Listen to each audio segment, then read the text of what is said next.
All right, we are live with Rick, Rabbi, and Rashi, plus, on the Parsha of Tazria, and we'll get right to it. Rick, it's an interesting Parsha. What struck your fancy?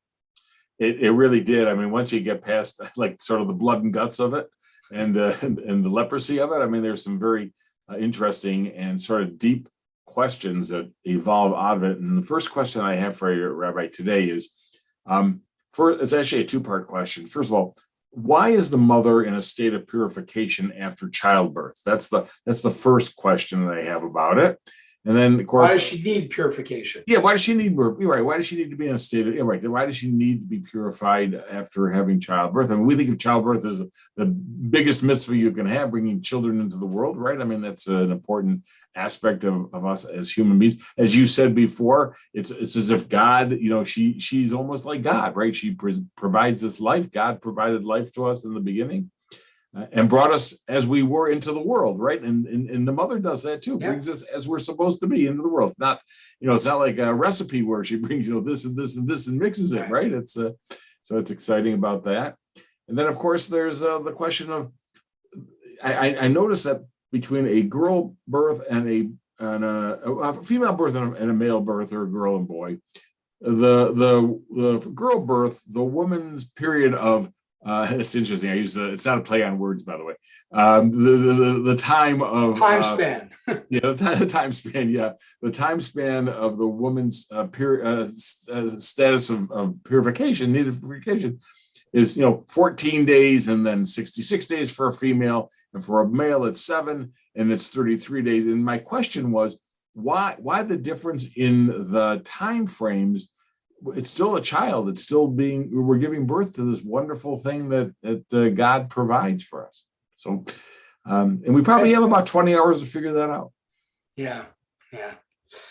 Okay, so I'm going to do my best to give literally some of the densest ideas in Kabbalah, because this question touches upon the idea of what does purity mean, which purity / holiness, what does that mean? And what does impure or unholy mean? So first of all, important clarification. When we talk about this mitzvah, that a woman gives birth to a boy, for 7 days she is in defilement, tumah in Hebrew. Then the 33 days is actually not defilement. It's not a problem, whatever. Let's put that aside. The main problem is the main defilement is 7 days. And if she has a baby girl, she has 14 days of defilement. She's not allowed to be with her husband. Back when they kept ritual law, she couldn't, bake sacred bread for the temple, stuff like that. For 7 days, or for a baby girl, 14 days. Okay. So that's what it's about. That's what it is, but what's it about?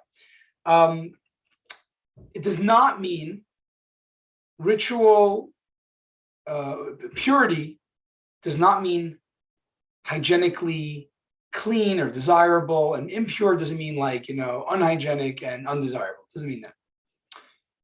It all comes from the concept of holiness and unholiness. If you're holy, if a thing or a person is holy, they are pure. Tahor in Hebrew. And if they are unholy or in a state of unholiness, and we'll clarify in a minute what that means, they are tameh, they are ritually impure. It's ritual. It is spiritually impure or spiritually pure, not physical at any level. So having said that, now we can talk about what holiness is. Holiness, according to Kabbalah, is God. God is holy. God is the true life and reality of the world. Anything that is a channel to God, or which, not channel is the wrong word, anything that is submitted to God, right, is humbled to God, whether that's a thing, whether it's a person, whether it's an action. In Hebrew, we call that bitul. Bitul means self surrender of the thing. Like lifting up, like a lifting up. But it's more than lifting up. It's the thing is surrendering itself to the greater existence. That's like a long way of saying one word in Hebrew, in a state of bitul. I heard a good, to remember the Hebrew word bitul, beis tet lamed, bitul, you can also say in English, be a tool. If this thing or person is acting as a tool for God, they are in a state of holiness, meaning of revealed holiness. Anything that is not submitted to God, or it's not humbled to God, it is independent, it's defiant, even not defiant, it's just other, it's just autonomous, or it's indifferent to God. Thing, person, action, that thing, person, action is going to be unholy. That's your options. Is it holy? Is it something that is a pathway because of its submission to God? Or is it temporarily, everything will come around one day, but temporarily, is this thing a blockage to God's reality? It's covering over God's reality. It says, look at me, don't look at the inner spark within. That's unholy. So having understand that dynamic, we can understand that God makes the world in such a way that there's holy and there's unholy. But why? Why does he make unholy? Why would he make things, people, inclinations, whatever, that are blocking the submission and the channeling to God? Well, it's based on our ability to have free choice. So that is exactly the classical answer. God wants us to have free choice. We can't do good and be rewarded as partners with God if we don't have the option of not doing it. If we can only do good, we're robots. We're not really partners. So God never made holy, and he made unholy as the source of good and not good. And our job in life is to do as much good and push away the not good as we can. There's a deeper idea, is that ultimately everything is about making a home for God. Everything in this world, everything, every opportunity, every ability, every circumstance, good or bad, it is only to get to make the world a place to be a home for God, which we know in cosmically is the Mashiach era, but everything even in life, in our microcosmic lives, everything has to be utilized for good, for making a home for God. But wait a second, how can things that are states of otherness, indifference, or blockages, unholiness, how can those things be of use at all to make the world a holy home for God, or your life a holy life for God? It's just in the way. You got to get around it. How could it actually be used part of the process? And God builds this in, not just that we can choose good over bad, but it's actually that when we reject the negativity within, without, and even greater, we transform it. It's two stages: rejection of bad and then transforming of bad. We actually are making our lives even we're showing God can exist even in this other space. God is really unbounded. Not only is God in the holy temple, God's even in the unholy can somehow be found indirectly through our service in the unholy, through whether it's rejection of the unholy, or the transformation of it, or even using it as a stepping stone for when we have holiness. When you have a period of unholiness, it's to bounce back even holier. We call it in Kabbalah a descent for the sake of an ascent. Having understood that, now we can talk about childbirth. The more holiness, the greater opportunity, both in your theory of free choice, right. There's always going to be a commensurate unholiness. Otherwise, it's not free choice. If it's, billions of dollars of holiness and a measly nickel of unholiness, what's the choice? Why would you ever pick that? It has to be given as much power to be a real free choice. But even greater is that the existence of unholiness needs the holiness. It needs it. It's like a parasite. Because it's in of itself, God doesn't want an unholy world. God wants a holy world. The unholiness is just to further his holiness even greater. So any unholiness is only dependent at some level of holiness. So whenever you have holiness, you always have around the corner unholiness, which you have to be careful of. So when a woman gives birth to a child, which is the greatest holy thing we can imagine, literally playing God, Right.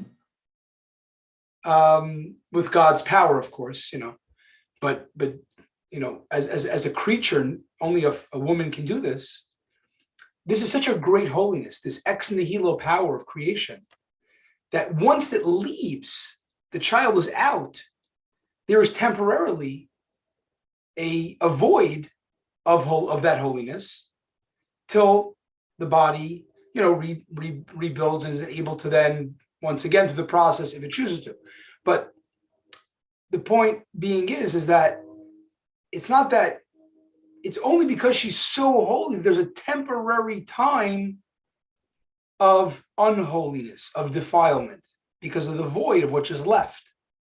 And it's not forever, it's temporary, because that's the way the world works. There's holiness, there's ascents, there's descents, and there's greater ascents. And that's leading to your second question of, if it's a female child, it's a 14-day purification rite, whatever it was.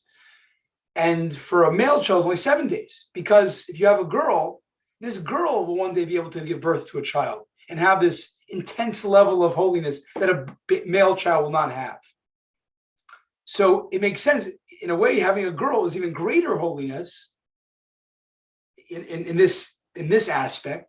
Everything has holiness in different ways, but in this way of creation, the female has it way more in a much greater way than a male. So a female child is a greater holiness. It leaves, there's a void, and now room temporarily for a absence of that holiness, which we call unholiness, but it's only temporary. And interestingly enough, I just thought about this.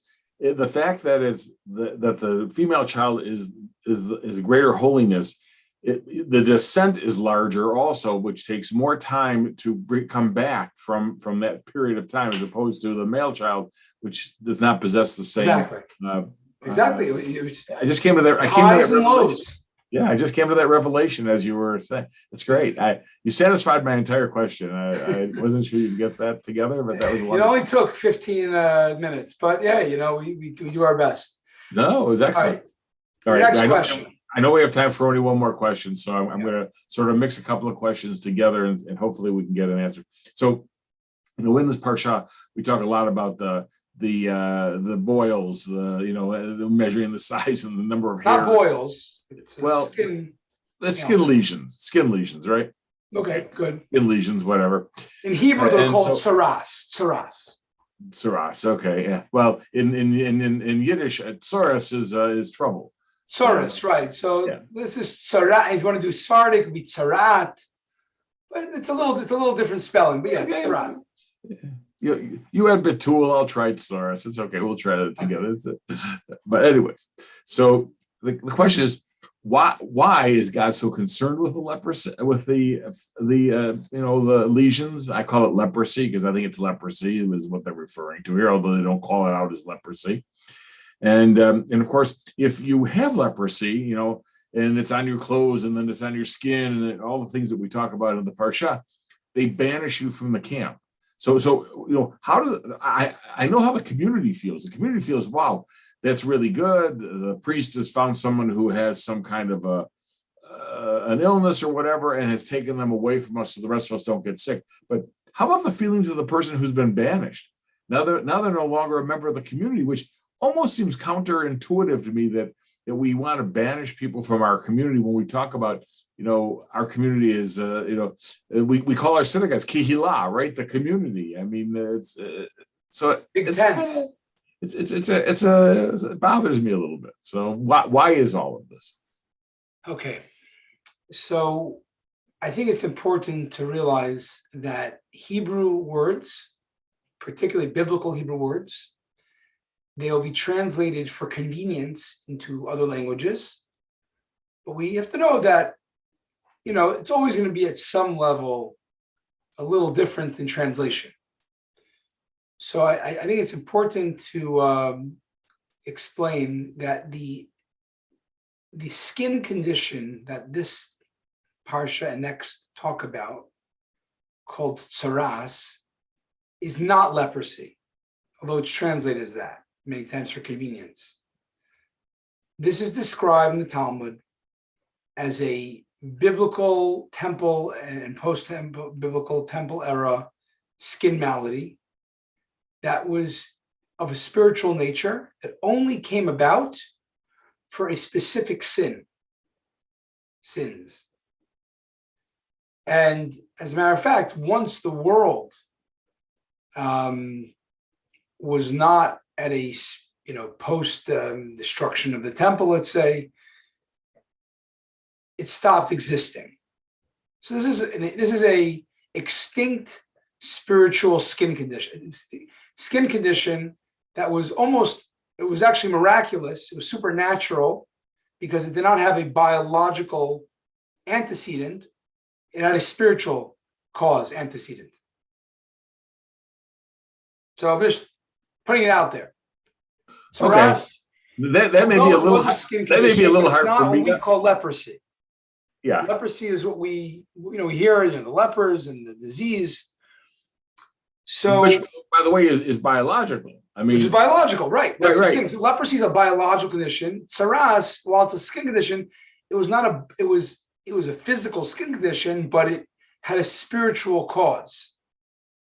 And I'll tell you in a minute what that was. Okay. So it's actually interesting in the daily Rambam, the Maimonides, in the Chayenu magazine, they're doing the laws of Tsaras. It's very specific, a lot of detail. And then this week's Torah portion, it's crossover, is also talking about the laws of Tsaras. It says a person who would do Lashon Hara, gossip, slander, and Dvarim B'Telim, airheaded, fruitless talk, chit-chat, or haughtiness, those sins, as sort of pervasive as they are, that would be the cause of the person to first have this tsaras, this surface coloring, first in your house, then in your garment, and then eventually it would take place on your skin. But if a person would repent at any point in this process and stop the cause of it, which was their lashon hara, even their negative speak, they wouldn't have it. The whole purpose of the tsaras was a telltale sign that this person is causing damage by their speech. Incidentally, you can get deeper into this, it actually shows that the Mitzorah, the person who had this skin condition, was at a very great level, because it implies that other mitzvahs they didn't have a problem with; they were good. It was only the more outer garment of them, their speech, that was corrupted. Their speech, and that's why the skin, an outer layer, was the telltale sign of, hey, this is a sign your outer garment of speech is out of whack. Get it in check so you and the community are healed. You and the community will be good and harmonious. So actually, it turns out this person was a pretty good person by our standards. A very high level.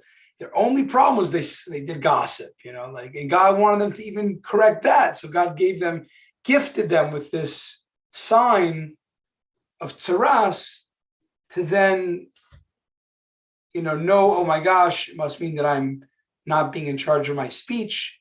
I'm not guarding it, and therefore they can correct it. It was only the person, and by the way, what first went to the house, which is more external, less, it doesn't make you have to go out of the camp. It would just, if it was deemed saras, it would deem the house impure temporarily. And if you didn't get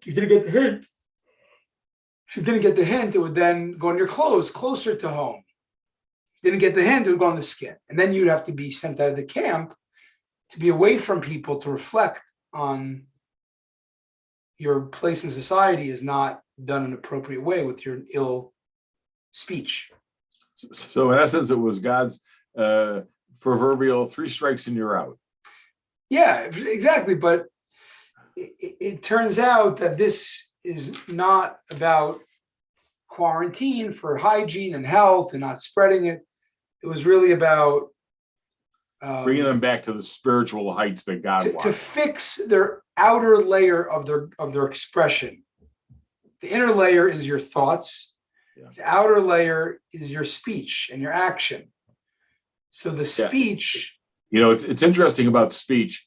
I'm not sure if it's a midrash where we talk about the pillow with the feathers and you disperse the feathers, like, telling Lashon Hara is like spreading the feathers. You can't, once you say it, you can't take it back. Right. And I think that's the whole essence here of why we need to correct it, as opposed to the inner thoughts are different than what comes out of your mouth, because that's out there forever, right? It's interesting. This person, the way we're looking according to Kabbalah and Hasidus, actually was a pretty good internally. It's just that externally their speech was a little bit bad. Mm-hmm. So you're right. Yeah, there's many reasons why speech is bad. It goes outside of you and many, many things. But this one thing we learn about the tzaras is that how important, while we might think speech is a dime a dozen and it's innocuous and it's kind of harmless, what we're learning about this in the Torah, although we don't have this skin condition, so it's not relevant on that level, but the cause of it, and God, in general, we don't believe in Torah that God makes punishments to get revenge. Everything is consequential to rehabilitate. So when we learn, back then, the person had tzaras, they figured it out and they rebuild themselves, and they stopped doing the bad speech and they stopped having tzaras. Today, we don't have that type of miraculous God showing us a better speech. We have to figure it out ourselves before we do damage. So when we learn about it, we learn about these olden day, almost miraculous skin condition. It highlights how important speech is. And while it seems our default is not such a big deal, we got to realize it is a big deal because the Torah makes it. The Torah says it's a big deal, and it's something where we have so much ability to do with it, and we can be very careless about it. So we got to realize that we should not be careless of speech. And one of the best ways is don't just be on defense, be on offense. Decide that what your mouth is going to be a mouth that does good. You're going to speak good of people. You're going to say words of prayer. You're going to your mouth. Don't just try to not do bad. Try to do good with it, and you're going to stay a lot more away. If you look at it as, oh my gosh, I have this gift. Some people can't speak. I visited a few months ago. I was in California, and I visited Rabbi Yitzi Hurwitz, who has ALS, Chabad Rabbi, and he's unfortunately totally paralyzed, and he can't speak. He can only speak with eye contact. And you realize, wow, speech, it's such a miracle we have speech. What a tool it is. Not just a miracle. It's not just a miracle for the fun of it. It's a miracle that it's such a powerful tool. Are we using this tool for good? So I think we learn about this. It reminds us it's a big deal. Let's do good. So I just want to put one more, like a point on what you just said about speech, because the Rabbi always said, Lashon Hatov. In other words, only speak good of people. And that positivity of speaking good raises us and elevates us to a much higher place. Oh my gosh, for sure. Absolutely. All right. Well, That was a mouthful. It was a lot. That was good. It was very good today. Shabbat shalom Shabbos. to everybody, and have a wonderful Shabbos. And we'll see you next week. Same time, same station, same place, same time.